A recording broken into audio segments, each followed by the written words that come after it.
Hello, everyone. Welcome back to Chats with Kat on the Voice of Adoptees podcast. I'm your host, Kat, and I hope everyone is having a great week so far. Don't forget to grab your favorite coffee, tea, or preferred beverage and settle on in. I'm currently here with David, who is, the host of Voice of Adoptees. And welcome. Welcome, David. Thank you, Kat. Always a pleasure to speak with you. So it's good to have you here, seriously. Let's get into your story a bit. We haven't had an opportunity to hear your story. So Yeah, start from the sure. beginning. Okay, great. Yeah. So I was born in Smolensk, Russia in 1996. It's right on the border of Belarus and Russia. Um, I was in the orphanage for about a year and a half, and before that, I was in the hospital for a few months.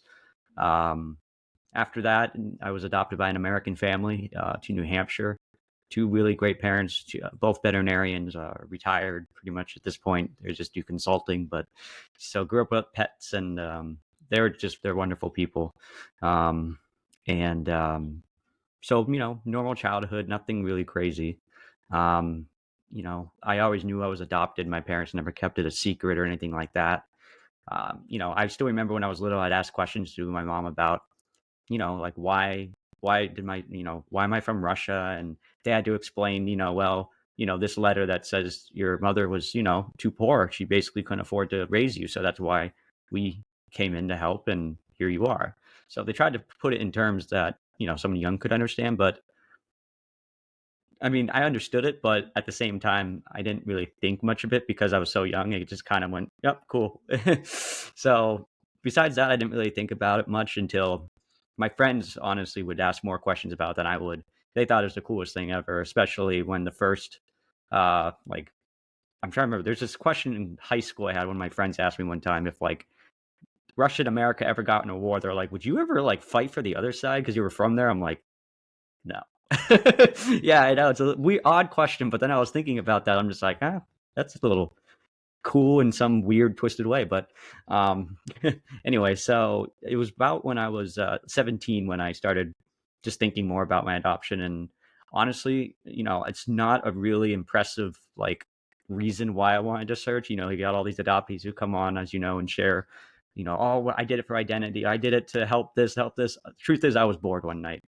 I'm not even kidding. I know that sounds terrible, but I was bored and I was just on Google and I was just Googling the names on the documents I had. And that's where everyone starts. Let's Google, see what I find. And of course, the last name, my last name was Novikov. So it was like the equivalent of Smith. So it's like, the chances are about as slim as slim to nothing. So, I wasn't expecting much.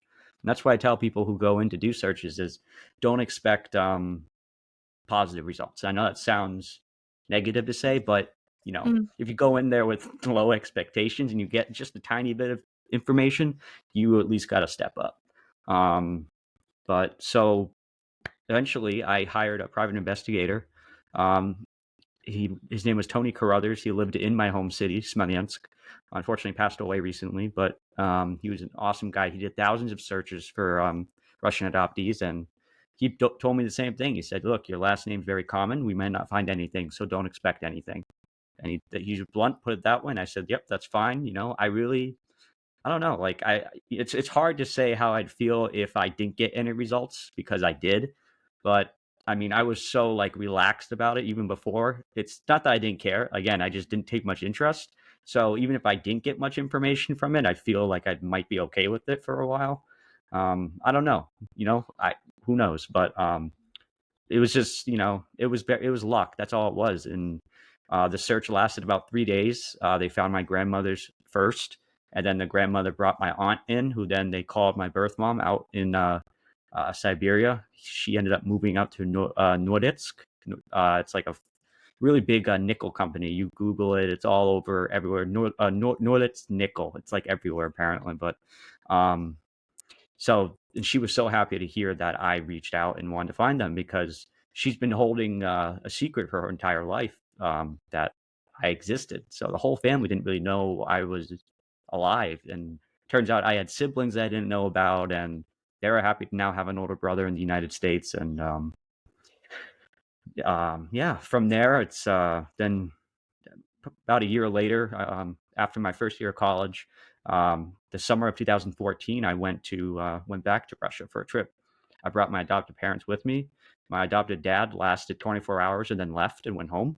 Oh my God. That's another story. Oh boy. He had to watch the business, but he just gets very anxious about international travel, and I think it was too much for him, honestly. But so I did the trip with just my adopted mom, and that bonded us forever. Because I mean, to have an experience where you know, from a mom's point of view, you go, you get a child, you know, it's your child, you want to go get it and bring it home, and then fast forward 18, 19, 20 years later, you're going back to where you've got your son, and now your son's grown next to you, riding that same train ride into the city. And I mean, it was just the whole trip was just an emotional experience. It was something that, you know, only adoptees would probably understand.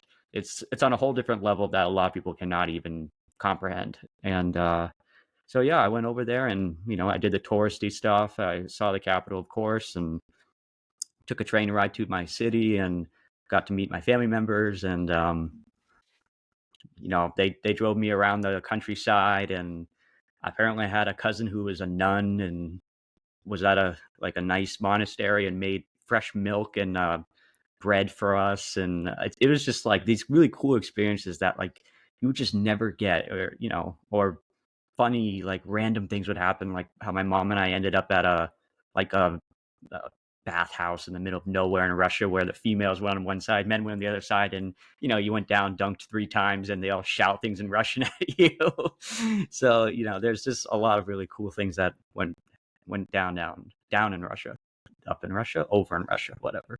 But yeah, and you know, the trip was amazing, and I was trying to blog during it too, and I got to about day 3, and then I just stopped because I'm like this is too much. Like I can't even like wrap my head around like what I'm even writing at this point.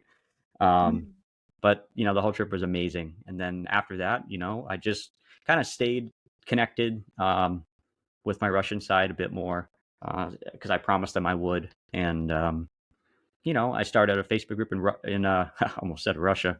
Jeez. I started a Facebook group in college, Russian adoptees. And, you know, we started out with like 5, 10 people. And then fast forward 10 years later, we have almost 2,500, I think. And it's one of the larger ones for people just adopted from Russia, which is pretty cool. And former Soviet countries, of course. Can't forget those.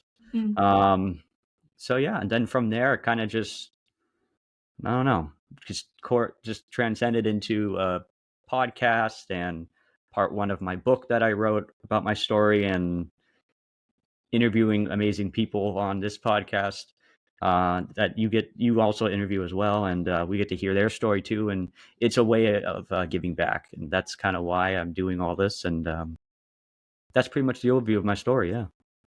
Okay, so that's a lot to unpack. Yep. um, so let's take it back. Let's try to go through kind of each like monumental moment in your life, right? First things first, obviously finding out you were adopted. Oh, I You thought were you were going to say I saying, was born, but okay. whoa, okay, Uh, that, but you know, for the yeah. for the sake of the podcast, let's go to the moment that you found out you were adopted. Now you're saying that again, that your adoptive parents were actually very open with you, and that's not usually the story. I mean, even on this podcast, we've come across you, as you know, we've come across people who are like, yeah, my family was very open. We've come across a lot of other people who are like, you know, my family didn't really want to talk about it. Yeah. um, so, you know, how did you find out that you were adopted? You were saying about how they were saying you were from Russia and you kind of asked why, and then they told you. But did they just come out and say like, yeah, you're Russian sort of deal? Like how did that? So I actually found out, well, I mean, the way it exactly worked, I guess, out was it was a combination of me looking through paperwork one point, just out of being a kid, and then like to dig through your parents' stuff just because you're not supposed to, and you just go through stuff.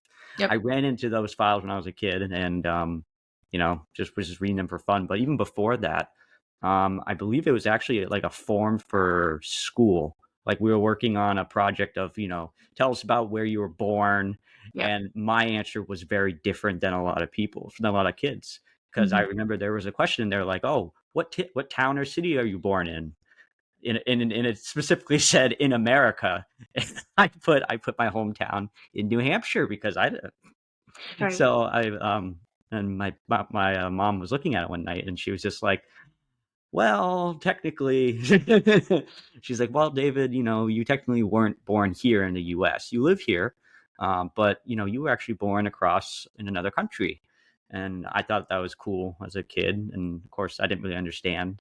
But again, they tried to explain it the best they could. And my mom said, Mhm. the story was you were born from another another mother, and they couldn't support a child and they needed help, and she put it in words that I would understand. She said Right. they needed help raising you. So she's like, just out of how life works, and she's like, we got connected and I knew that you were going to be my Right. son, and that was the done deal. And I'm like, oh, okay. And then that's literally like all, like, that's it. I didn't really touch it for like 10 years because I'm like, I know where I'm from. Sure. I mean, yeah, I came up freshman year of high school as well um, in science. We were, studying genetics. That was Oh a fun yeah. one. Where do you get your X and Y chromosomes from? I'm like, oh, I'm just I gonna don't make. know. Yeah, I'm like, Yeah. yeah. So I told the teacher, I'm like, should I fill this out like guessing? And she's like, what do you mean? I'm like, well, I'm adopted, so I don't really have medical history or anything like that from Right. Russia. Right. And she's like, "Oh, I'm so sorry," and apologized and felt bad, and it just Oh excused god. me from the project. And I'm like, "Really, it's not a big deal." Like because I didn't mind. I'm like, but anyway, so yeah, I mean, yeah, so that's kind of where that started. And then as I got older, yeah, So as you're saying this, my mind kind of splits into two different schools of thought now. yeah, One is, you know, I think it's interesting that you were saying about how you found out and you're like, yeah, okay. I mean, I'm not just based off of the people that we've interviewed, my own personal experience, like my immediate thought was, I want to find out more. Like I need to know more. But it doesn't seem like you had that kind of thought process. yeah. No, I mean, that young age, no. Like I said, I really started getting eager to learn more as I was older for some Older. reason. But Mm. I mean, it helps when I don't know what exactly it was, but I do know that my mom always tells me when I was adopted that the orphanage staff and the agency told her many, many times that, I never had the typical baby growing up experience from being in an orphanage where you're not held all the time by a mother. You're not rocked by a mother. You're not this and that. And the doctor Mhm. said it's so important that your child needs to have that experience. Yes. Even though he's older than children that already went through it, you need to do it on him as well. Mhm. So when I got back to the US, like around a little before 2 years old, for a year, I was a little bit, slower with progression in terms of being raised as a child, pretty much. And Right. they were just told to do that, and maybe that had positive outcomes. I don't know, but I no, I mean, think I always viewed my parents as my parents, and I don't even think twice of it. And to be frank and totally honest with you, the thought of calling people that you don't even know in another country like, oh, that's my real parents, I think that's just offensive. But that's my own opinion, and we can express our own opinions. But when I talk about like my mom's the person that adopted me and raised me. That's like it's. I'm sorry, but that's just my opinion. But anyway, no, to no. answer your full question, I'd say it's also nice that I didn't really have identity really issues much because my adoptive mother, her family history, her whole family came from Russia and Germany. So we look alike in a lot of ways. So everyone actually thought growing up that I was her biological son, and my brother was actually the adopted one because I looked more like my mom. Not so much my dad though. He's about as Midwestern as you can get. He's from Ohio. And, he had the blonde hair as a kid to gray hair, bright blue eyes. I mean, no. But yeah. So that's kind of that part. Yeah, so like again, that's very interesting. I Different. know that for adopted children, something that I mean, again, I'm kind of like you where I was in a very good orphanage. I remember it to this day. I have some obviously memories of it. But they really found people who would be my parents who looked very much like me. Like, if in my opinion, I don't look like my biological mother. I look like my adoptive mother. So I think that's Right. a very interesting thing, to the Yeah. point that you're making about, um, you know, I understand that.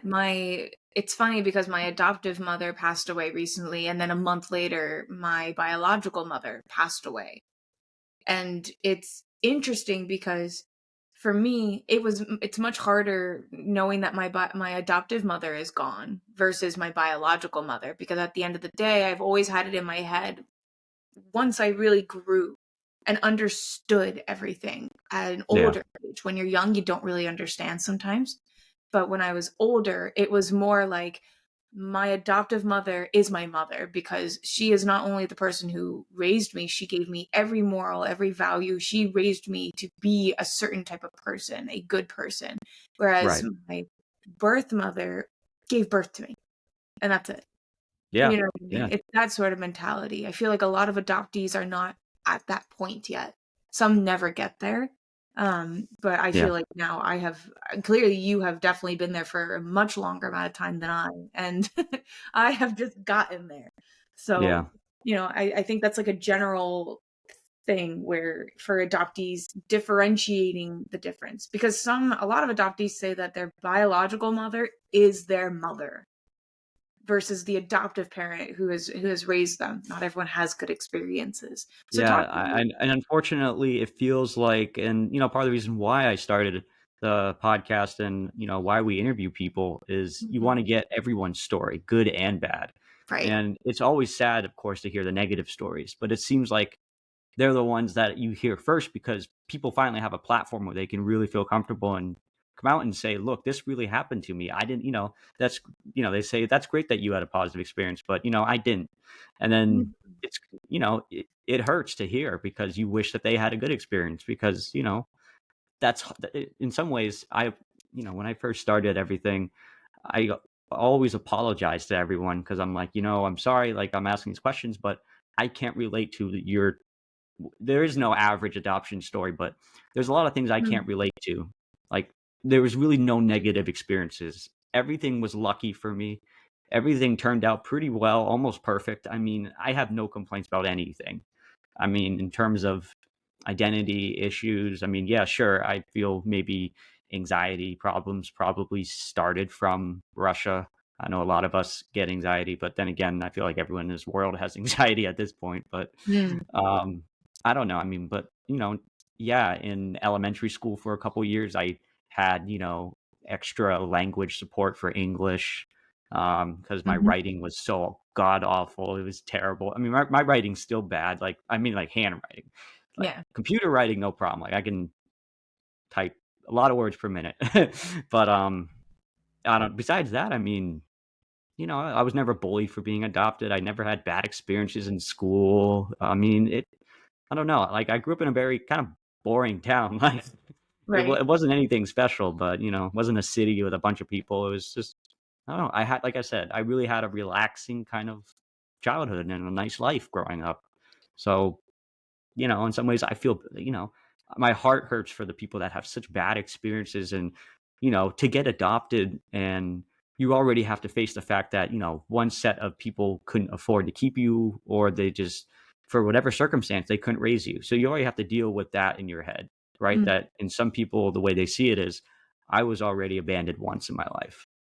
And then they come here and get adopted. And then now they have a terrible experience with their adopted families over here. Some of them get shunned, some of them get told terrible things. They end up not talking. And now they have another problem in the US. So not only did their biological family turn up their backs on them, their adopted family turned their backs on them. So it's no wonder that they just don't trust people and they don't know who they are because they don't know. I mean, that just I wish I could do more. But it's hard, it's just why the first step of anything, we just gotta talk more and, you know, listen to them and try to help as best we can. That's Yeah. kind of the goal. I mean, I think the goal, obviously, of the podcast is to help the beginning stages of healing for many, many adoptees. Yeah. Um, something. Interesting. You just said something very interesting that I wanted to like touch on. Again, my brain kind of does this thing where it has like 100 questions per second, and I'm trying to hold on to all of them. Wow. So you Um, just had 100, who had 200, yeah, 300, like yeah, 400, I have a lot of 500. questions Yeah. that I want to Okay. ask. Like I'm kind of just like, I want to talk about I want to talk about your story. I also want to talk about like the adoptive community as a whole and its kind of Yeah. mentality about Yeah. adoption. Also, I want to go back to your time in school and talk about the kind of the stereotype that the teacher really. I mean, at that age, you didn't necessarily, I think, you didn't know that it was a stereotype that she was doing, portraying. You know what Yeah. I mean? Yeah. No, The, "Oh, I I'm so sorry you were abandoned," sort of thing. And it kinda ties into, some adoptees will say, which I personally am not a fan of, um, all adoptees are orphans, we're orphans, and I personally am not a fan of that because I do not believe that we are orphans. We are not orphaned. Orphans are people who have no parents, no family at all. And I can understand why people say that or why people feel that way, but I don't necessarily agree with that. So again, lots to touch on, lots of trying to organize my thoughts. Um, well, in so, terms of the stigma, I totally agree with you on yeah, how in the adoption community, and I guess you could be broader and say the education, the connection with education and being adopted is that schools, I think back in the 90s era when we were adopted, they were yep, not prepared for what would come with an adopted child. They didn't understand it. They automatically would assume if you're from a foreign country that, oh, you're going to struggle with language, so we need to put him in language support. Oh, he's probably going to struggle with reading, put him in reading support. Oh, yes, he probably can't, build blocks correctly. I mean, my parents, God love them. They're both, they're veterinarians, right?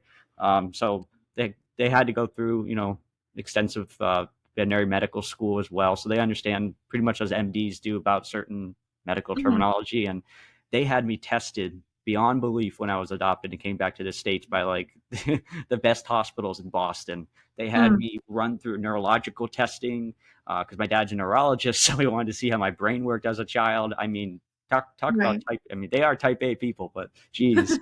But literally, I still remember this. I had to spend hours building blocks, and they had neurologists study how I would build blocks because apparently that would like I don't know, but like so I was run through all the tests, and in some ways I think that's cool, but in other ways, yeah, you can say that's totally unnecessary.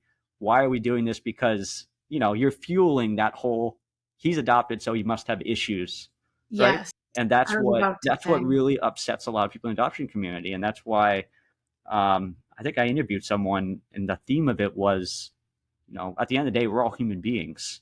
right, We all just want to be treated the same, and to fuel. I mean, yeah, it is annoying, I guess, to say that we were mislabeled as, you need extra this support, this. Was it really necessary? Depends on the child. Maybe it was. mm, Um, maybe it helped me. I don't know. All I know is that as I got older, I could speak English more professionally than most Americans could. So yeah, you it, actually it's speak better English than I do, and I too I literally had to learn English. I had to go through that whole citizenship process, and it was very extensive and lengthy and difficult. yeah, So yeah, I used to know how to write English properly, and now I've kind of just I've forgotten. So yeah. you speak much better English than I do, and I mean half the time I can't even get my thoughts together.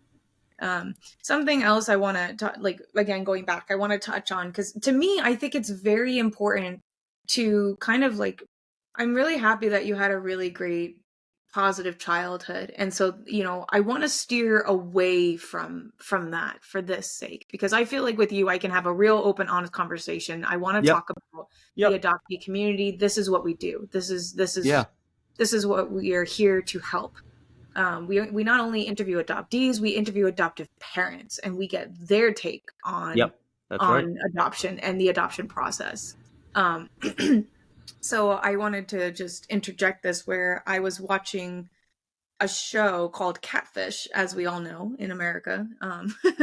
There's also a Yeah. UK Is this your version, but creation too? No, I'm just yeah, but there's a UK version, but the US version is better. Fight me anyway.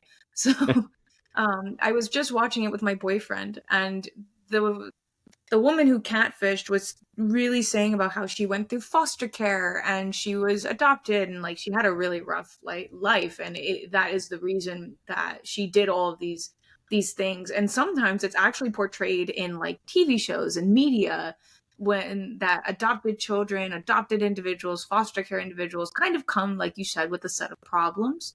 And again, that is obviously a very bad stereotype, because the other person, the person looking for the catfish, also went through the foster care system, was given away many, many times, was not wanted. And he turned out to be a really great individual, somebody who was really like, I do not want my experiences to define me. I want to move forward and make my life better. And I feel like that is not necessarily the feeling that a lot of adoptees get. A lot of us kind of sit in our pain. I know I sure did before I turned 25, and I really grew as a person and was like, okay, I've matured and grown strong from my past, from my pain. Yeah. From interviewing other adoptees, like, what is your overall takeaway from their stories? I'd say overall the message is they want to be heard. That's pretty much what it is. They Mm. feel at some point in their life they were either misunderstood, Mm. whether it was someone else judging them or them looking at themselves in the mirror and asking the question, "Who am I? Right? Who am I?" Who am Voice of I? Adoptees, yeah. But I think it's really about them processing what they actually went through. Mhm. And what really, really surprised me was a lot of people after the interview or during the process told me, this is actually the first time someone asked me to speak about my story.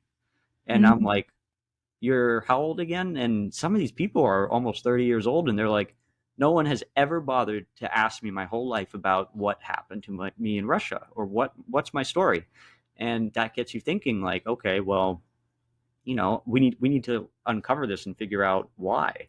Mhm. And after they share the whole story and talk about it at the end, some of these people are in tears, and they're just like, because it's the first time they're really processing it, and having someone who's also adopted asking them questions about it, really picking their head about things that they haven't thought about in 20 years even, right? Right. They're just it's a kind of a wake-up call. It shows that there's a lot more to uncover than we thought. Just adoption is something that you can't just say, oh yeah, I'm adopted, cool, all right, next. I mean, Right. it's like there are so many layers. It's just because so many things could go wrong. That's the truth. There's so many things that could go wrong with it, as well as good things. But I'd say overall, the people that we interview or I interview is they want to be heard, and Mhm. they want their story to be heard, and they just want to know, especially those that had a negative story. They want to let people know the negativity, and they also want to let people and inform, especially adoptive parents, Mhm. things they can do differently, so these mistakes aren't happening to the future generations.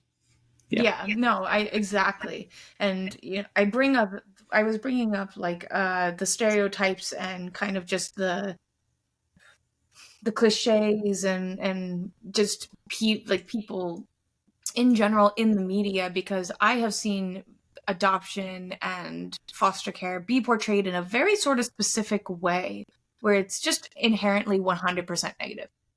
Yep. Very Yep. rarely in media do you ever see like this person was adopted and they really made it of themselves. I think in the total of my Yeah. life, I've seen maybe like a handful on one hand of those stories. And all those people have like become like famous basketball players, or like, very famous actors and actresses. And I feel like we can look at that and be like, wow, like if they came from that. Um, let's talk a little bit about the adopted community versus the adoptive parent community. And I hate phrasing it like that, but it really, on TikTok, it really feels that way. It really feels like there's kind of like a divide There's where an us versus them mentality. mentality, yeah, and I ffeel 100%. for me, I feel I feel kind of bad because I would like personally everyone to come together because by having that sort of us versus them mentality, we're doing a lot of harm versus good. But what have you noticed on TikTok? Because you're very active on it. You have a lot of followers on it. You post a lot of different type of content, and I know you probably look at comments and are very active within the adoption community in general. What have you noticed? Well, one thing first I've learned, adoptees are very passionate about their beliefs, so be Yes, careful questioning them because they're always up for a good old fight. that's very true. I've learned a lot to kind of keep my mouth quiet sometimes, bite my tongue a little bit, but I will Mm, say, a large percentage of the content posted about adoption on social media and TikTok is um, negative stories, it's negative experiences. mm, Um, it's I mean, some people really do blame their entire life's problems on their adoptive parents, right. and they think they're going to be that way forever because of them, or you know they talk about on certain days like their birthday where they're missing their mom from home, Russia or China or uh, Vietnam or wherever, Mm, UK, Ireland, yeah. And it's heartbreaking because it's like you ask them, well, what about your adoptive parents? Like, do you right. talk to them or does something happen? But there's just so many things that are being said. But really, it just seems that you have a lot of people that have bad experiences with their adoptive families, especially adoptive mothers. It seems like it's geared to, and these poor mothers try to get together and have.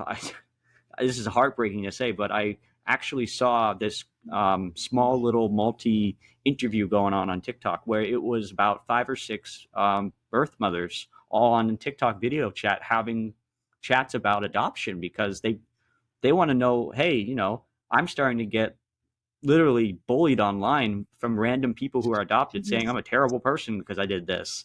Yes. What do we do? We gave you up and we're getting targeted as bad people, but they don't understand all the circumstances at the time, because Yes. some of them had terrible circumstances, like if they were raised in a bad neighborhood or they were literally financially just could not afford a child. I mean, personally, I mean, I don't know. Everyone has their own opinions, but if they believe they were what matters is that at that time you don't know what they were thinking because you're not them.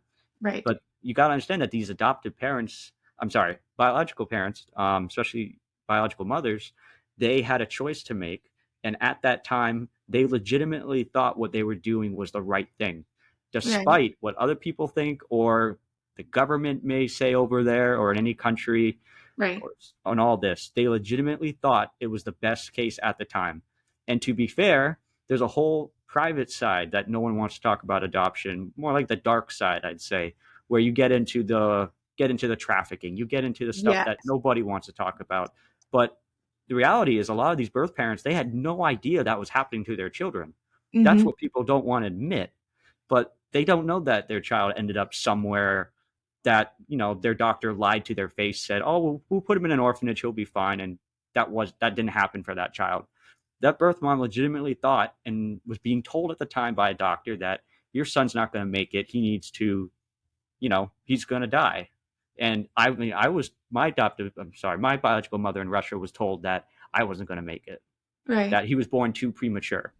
So it's almost like, okay, they thought the state is offering to take him from me to try to heal him, and if he gets better I can go back and get him later, or at least he'll go in peace at a hospital, or whatever she was thinking at the time, right? Right. But it's sad because here's the thing, is like, at the end of the day, adoptees, they want to share their experience, whether it's good or bad. But what Right. I've noticed is the people that want to share positive stories and their positive outcome on adoption, Right. they'll get a flood of people who are adopted who jump in your live stream who have negative experiences, and they want nothing more than to tell you how awful their experience was, and they want to basically just rip you apart in some Right. ways and tear you down and almost like make you feel bad for yourself. And I'm like, what? It's wrong. It's like, look, we didn't ask for any of this. Right. We just woke up one day consciously in another country figuring this out. I mean, again, the experiences are so drastic. It's like either you see really good results or really bad results. You don't see something like in the middle, or at least I haven't seen it yet. Let's put it that way. I agree. You know, it's um, either the way I used to actually describe myself is in extremes where it's like I'm either yeah, fire, yeah, I'm a raging forest fire, or I am a fucking tsunami. Sorry. I am a tsunami. And when I am neither, I am air, yeah. No, I'm absolutely. smoke, I'm just there. And Yeah, that's the kind of attitude mentality that I kind of see like going on. You have the one side of adoptees who are very at peace and okay with what happened to them. And then you have the other side where they're struggling and they're trying to just understand and make it through, and they're harboring hate, which I think, you know, a lot of adoptees need to go through in order to eventually understand. And yeah, something I recently interviewed someone, and I mean, she was amazing. Her story is unlike anything I have ever heard. Her story is one of the darkest stories I've ever heard, about just horrible abuse and just remembering it all, knowing that it was done by her biological father in Russia. And she said, like, the day that I was taken out on that stretcher is the day that I found God, and the day that my adoptive family said we want a closed door adoption was the day that I started trusting them, because I knew it meant that they were trying to protect me. Um, you yeah. know, and this is an adoptee who has survived 7 years of abuse. 7 years of physical abuse. Like her bones were broken so badly, like she couldn't breathe. She almost died a couple of times at the hands of her biological father. You know, Yeah. and even for me, like sometimes finding out the truth, even interviewing Masha, she was like, you know, after I found out the truth, I knew I didn't want anything to do with my biological family. And I'm like, that is the point that I think not all adoptees, I think that's the point that all adoptees need to get to, where they do find out the truth, which I think is what causes the turmoil for adoptees. They want to find out the truth because they want to know the truth, but they don't. Not everyone understands that the truth sometimes really deeply hurts. Sometimes you're better off not necessarily knowing, and it's a very difficult thing to kind of come by and process. And let's talk about the adoptive parents for a second, because I can't, again, I interviewed someone and she had adopted a little boy and she posted about it, and it went viral for the fact that she was saying about how happy she is to have this boy, this child in her life. And it went viral for the wrong reason, in my opinion. A lot of adopted people, a lot of adopted individuals were really just attacking her, and saying like, how dare you do this to the biological mother, blah, blah, blah, blah, blah, blah, blah. You know, and for me, like as a community of adoptees, we need to support each other. And we may not always understand adoptive parents, but it doesn't mean that we as a community need to do better. You know, we should never send someone hate, you know, because we ourselves don't want to receive it from anybody. It doesn't Yeah, matter if exactly. it's a parent or a fellow adoptee.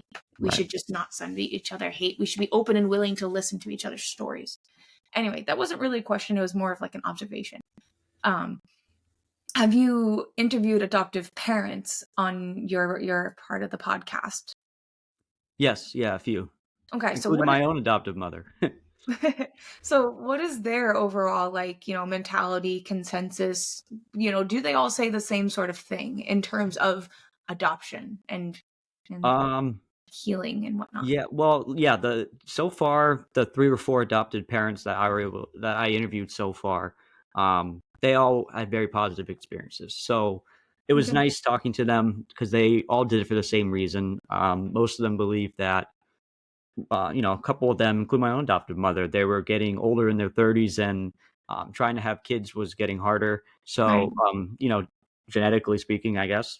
And so adoption was a solution. So, they can say it was luck. They can say God helped them, whatever they wanted to say and believe, that it got them connected to a child and it made them feel whole. And, a big thing that they all emphasized was again, they felt it was a calling. They felt it was something they wanted to do and they had to do. And now it was their responsibility to raise that child as it's my own. And I think my adopted mom said it really well. I asked her, I said, so you raised me as your own.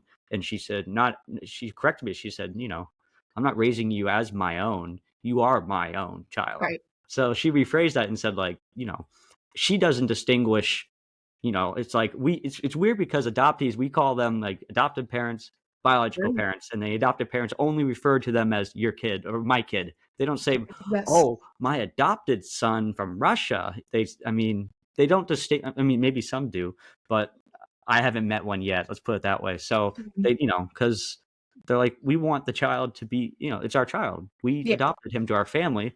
We're going to call him our own because he's our Yeah. own now. Right. It's, we're not going to run around and try to tell the world that he's different and special and let everyone know because it's none of their business at the end of the day. And if the child isn't comfortable with that, we don't want to share that to the world about if he's adopted or she's adopted. Let them be comfortable when they want to talk about it. But for the most part, the adoptive parents that I interviewed were awesome. They all had a mission and they all did what they thought was best, and they all had really positive experiences, and they love it. And they say, you ask any of them, and they say they'd do it again in a heartbeat. Yeah, and for me, I think that's really beautiful. I think I can relate because as the adopted child in my family, my mom would be like, "This is my daughter," and I'd be like, "I'm your adopted daughter," and she would be like, "Yeah, but you're my daughter. Like, Yeah. you may Yep. as well be mine." And I understand. Like again, it wasn't until about 25 that I started understanding, and it wasn't until I it's just me. My adoptive dad is dead, my adoptive mother is dead, and my biological mother is dead. So is my biological father. So it's Hmm. literally just me now.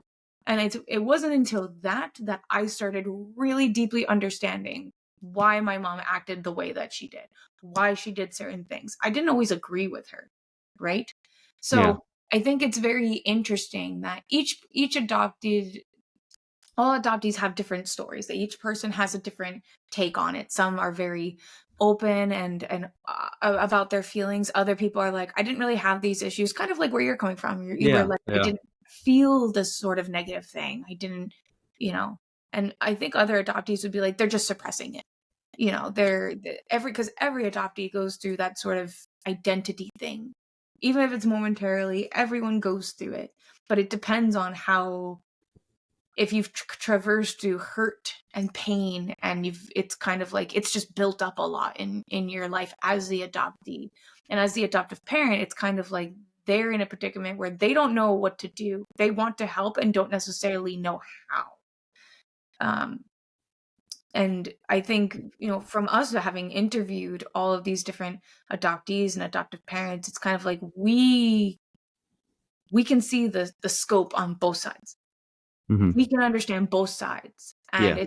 it's give me your takeaway from that, from being kind of like it's not even like a mediator, but at the same time it's kind of like this weird in my opinion, it's kind of like a weird spot where we're like in we're not in limbo, but like we're like the masters of the limbo, where we're just in the in between. We're neutral, where we understand both sides. Well, I mean, especially when you're interviewing people, you need to be not biased. You go Mm, in there with, supporting only adoptees and you think all the answers from the adopted parents are just a lie anyway. right. You have no business interviewing them. We Mm, have to go in there with the mentality they both have stories and they both deserve to be heard.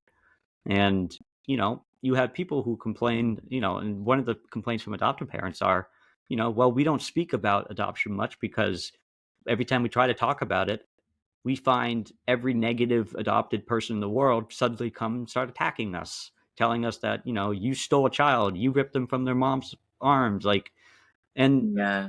why would they want to talk about it when all every response they get is you're a terrible person? No one's going to want to talk.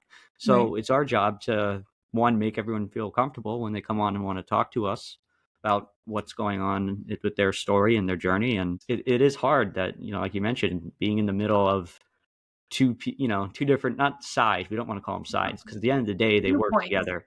We want Viewpoint. them to work together because when they do work together, we see the results. Oh Good yeah. things happen. Absolutely. Yeah. Um, and if you have people who are not going to agree on something, at least be respectful about it. Hear them out. They share their point of view. You share yours, and you can say, Right. hey, we may not agree. We had different experiences, but that's okay. And I'm still here to listen and help if you need it. And you know, Right. there's nothing wrong with being civil. And I think Yeah.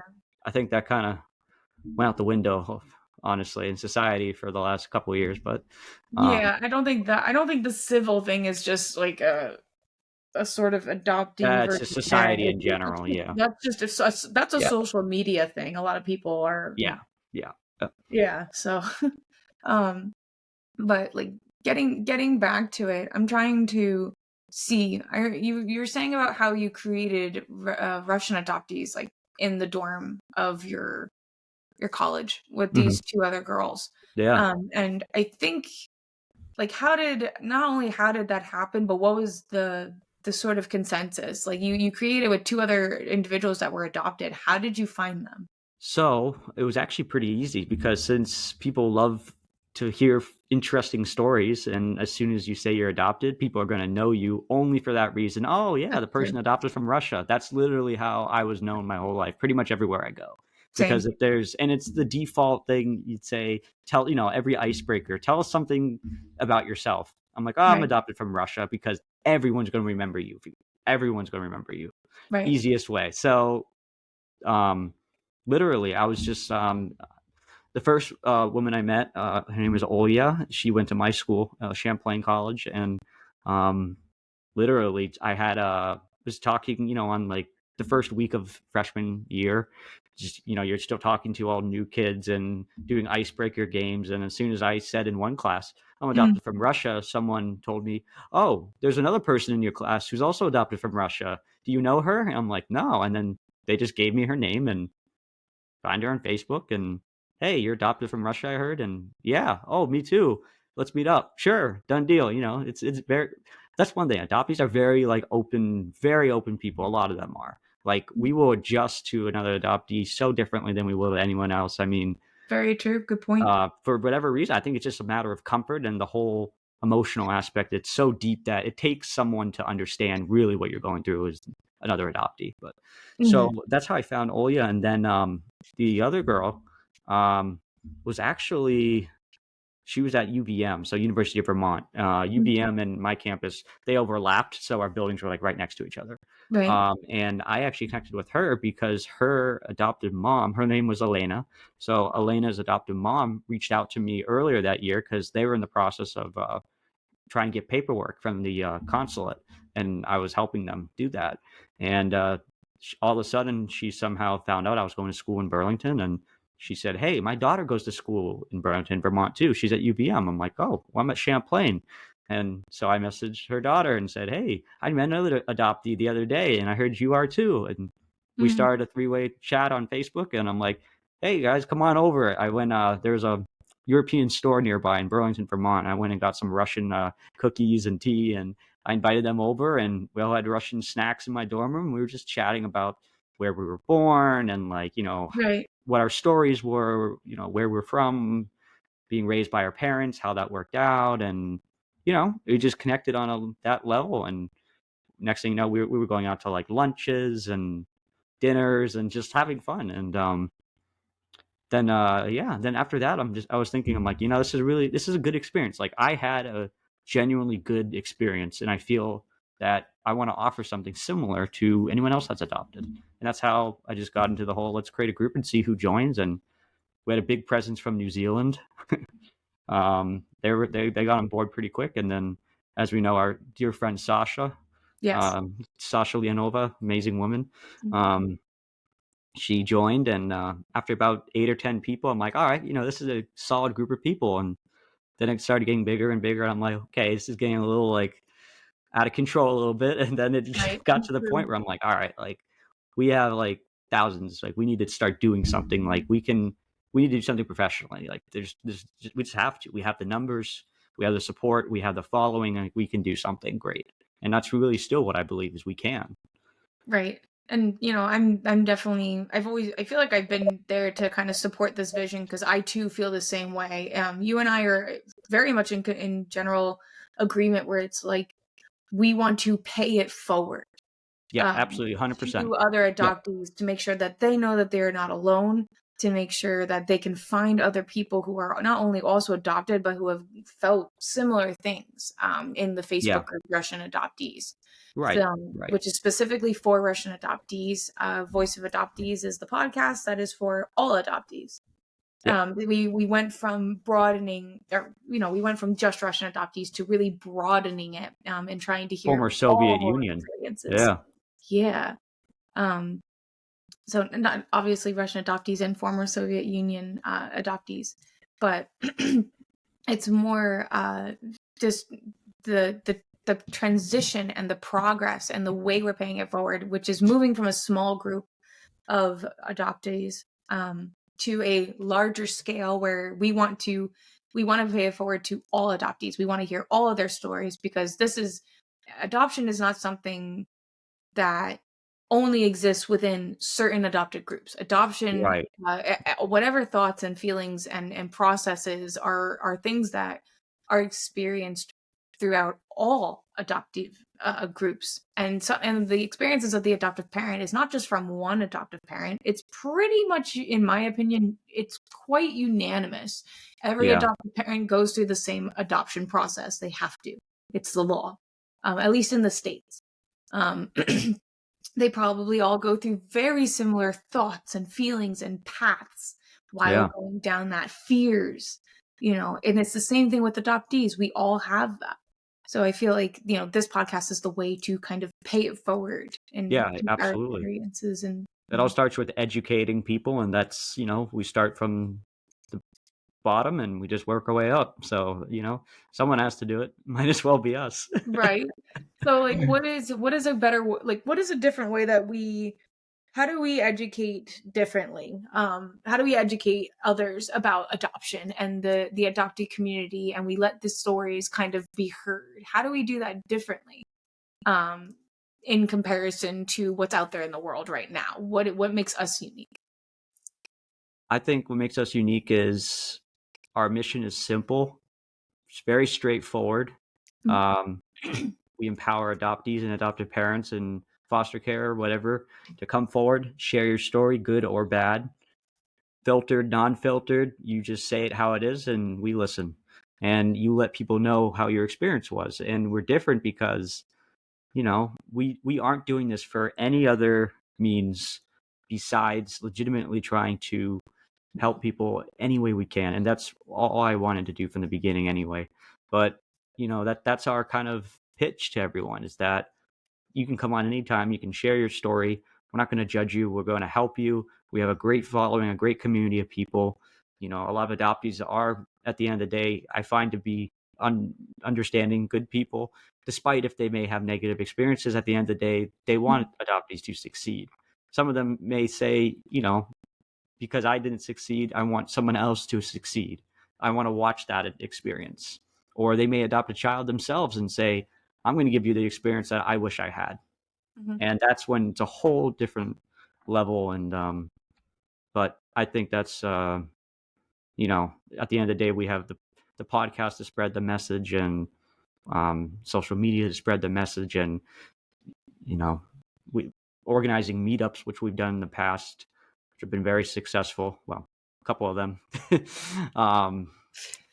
But, and at the end of the day, that's what we're trying to do. So we just got to keep doing it and just let people know that we're out there, we exist, and I don't know, we can talk for hours, and Really? that's the thing, yeah. So, but we're not trying to compete with other podcasts out there. I frankly don't really. That's not the my intent. We're just a little different because I think we are run entirely by adoptees, and we are for adoptees. And there are a couple podcasts out there that are similar, but to have a 100% adoptee staff, I think, is really, really special. and really cool. We have a great group of people and a great team.